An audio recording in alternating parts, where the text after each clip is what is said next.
5 आतंकवादी बिना किसी रोक टोक के प्लेन में घुस जाते हैं। पंजाब पुलिस के डीजीपी को यह खबर किसी सरकारी कर्मचारी से नहीं बल्कि टीवी न्यूज चैनल से मिलता है। सरकार ने आतंकवादियों के सामने शर्त रखी, हम तुम्हें तेल तभी देंगे जब तुम कुछ मासूमों को रिहा करोगे। चलिए शुरू से शुरू करते हैं। ये देखिए, ये है काठमांडू के त्रिभुवन इंटरनेशनल एयरपोर्ट। शाम के 4:30 पर काठमांडू के त्रिभुवन इंटरनेशनल एयरपोर्ट में 5 आतंकवादी बिना किसी रोक टोक के हथियार के साथ प्लेन में घुस जाते हैं। टेक ऑफ के कुछ ही देर बाद बर्गर नाम का एक आतंकवादी हथियार के साथ खड़ा होता है और बोलता है ये प्लेन अब हाईजैक हो चुका है। पायलट के सर पर बंदूक रखा गया और बोला अब इस प्लेन को पाकिस्तान ले चलो। लेकिन प्लेन में फ्यूल कम था। भारत के पास यही पहला और सबसे बड़ा मौका था। 7:01 पर IC-814 भारत के अमृतसर में लैंड करता है। हमारे पास पूरे 28 मिनट थे जब भारत इस पूरे कहानी का अंत कर सकता था। लेकिन पंजाब पुलिस के डीजीपी को ये खबर किसी सरकारी कर्मचारी से नहीं बल्कि टीवी न्यूज चैनल से मिलता है। दिल्ली में बैठे क्राइसिस मैनेजमेंट ने ये आदेश देता है कि किसी भी कीमत में इस प्लेन को रोक कर रखो। प्लान भी बना कि एक फ्यूल टैंकर को प्लेन के सामने ले आकर खड़ा कर दो। हाईजैकर्स को शक हो गया कि हमें फ्यूल नहीं, हमारा टाइम बर्बाद कर रहा है। हाईजैकर्स की सब्र का बांध टूट गया और आतंकवादियों ने पायलट के सर पे गन रखा और चिल्लाया, टैंकर को टक्कर मार दो लेकिन ये प्लेन अब हवा में होना चाहिए।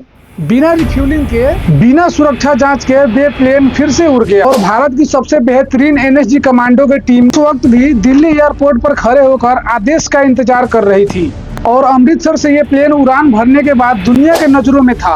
अमृतसर से उड़ने के बाद ये प्लेन लाहौर में लैंड करता है। पाकिस्तान के लाहौर में रिफ्यूलिंग करने के बाद ये प्लेन फिर से उड़ जाता है। रात के करीबन 1:30 पर ये प्लेन दुबई के अल मिनहाद एयरपोर्ट पर लैंड करता है। भारत सरकार के पास अब एक ही रास्ता था, ऑपरेशन। तत्कालीन विदेश मंत्री जसवंत सिंह ने सीधे UAE के सरकार से संपर्क किया। भारत की मांग साफ थी, हमें अपनी कमांडो उतारने की इजाजत दीजिए, हम अपने नागरिक को खुद बचा लें। लेकिन जवाब मिला ना। दुबई सरकार ने किसी भी खून खराबे या सैन्य कार्रवाई के लिए तैयार नहीं हुआ। उनका कहना था कि हम अपने एयरपोर्ट पर जंग नहीं चाहते। लेकिन दुबई सरकार ने आतंकवादियों के सामने शर्त रखी कि हम तुम्हें फ्यूल तभी देंगे जब तुम कुछ मासूमों को रिहा करोगे। कुछ ही बहस के बाद आतंकवादियों ने मान गए।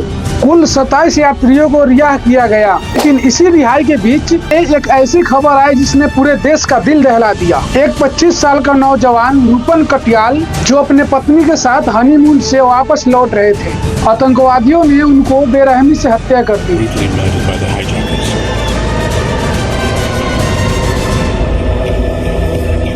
उनका शव प्लेन से नीचे उतार दिया। हाईजैकर्स ने प्लेन को फिर से उड़ान भरने पर मजबूर कर दिया। अब मंजिल तक कंधार जो अफगानिस्तान में है। सुबह के 8:30 पर IC-814 कंधार के धूल भरे रनवे पर लैंड करता है। उस समय अफगानिस्तान में तालिबान का शासन था। तालिबान के लड़ाकों ने प्लेन को तुरंत चारों तरफ से घेर लिया। प्लेन के सामने टैंक को भी तैनात कर दिया। तालिबान दावा कर रहे थे कि वे सुरक्षा दे रहे हैं, लेकिन हकीकत कुछ और ही था। भारत के इंटेलिजेंस ब्यूरो और रॉ एजेंट का कहना था कि तालिबान हाईजैकर्स की साथ दे रहा है। भारत अगर कोई सैन्य कार्रवाई करना चाहता था, उस समय तालिबान के टैंकर का सामना करना पड़ता। आतंकवादियों ने सरकार के सामने डिमांड रखी, 26 खूंखार आतंकवादियों की रिहाई और $200 मिलियन नकद की मांग। इतना समय बीत रहा था, भारत में उतना ही ज्यादा माहौल खराब हो रहा था। दिल्ली के सड़कों पर यात्रियों के परिवार वाले प्रोटेस्ट कर रहे थे। आखिरकार 31 दिसंबर 1999 को आतंकवादियों के सामने भारत सरकार को झुकना पड़ा। 6 दिन के करीब बातचीत के बाद 176 जान के बदले भारत सरकार ने फैसला किया कि 3 आतंकवादियों को छोड़ा जाएगा। मसूद अजहर, मुश्ताक अजहर और उमर शेख को रिहा किया जाएगा। हमारे तत्कालीन विदेश मंत्री जसवंत सिंह ने इन 3 आतंकवादियों को अपने साथ लेकर कंधार पहुंचे। ऐसे ही ये 3 आतंकवादी विमान से उतरे। हैकर्स उन्हें लेकर तालिबान के सुरक्षा में पाकिस्तान के बॉर्डर की तरफ गायब हो गए। उस समय हमने अपने लोगों को तो बचा लिया, इसकी कीमत हमें बहुत भारी चुकाना पड़ा। मसूद अजहर ने बाद में जैश-ए-मोहम्मद नाम का एक संगठन बनाया जिसने संसद हमले, मुंबई अटैक और पुलवामा जैसे बड़े हमलों को अंजाम दिया।